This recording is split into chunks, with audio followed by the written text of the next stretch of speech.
Welcome back to another technical deep dive here in the debug zone.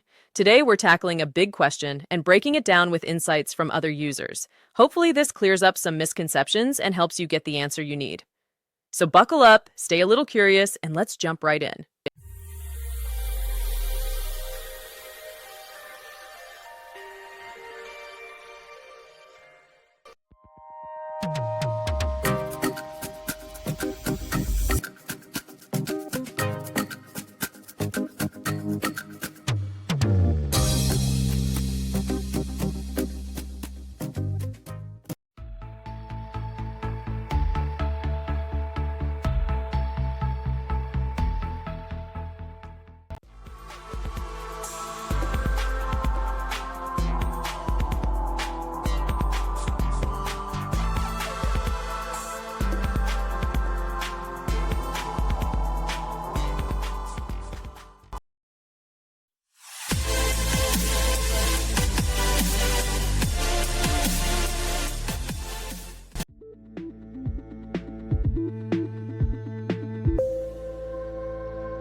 And that's a wrap.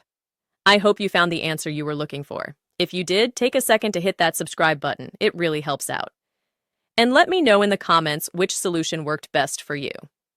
See you next time in the debug zone.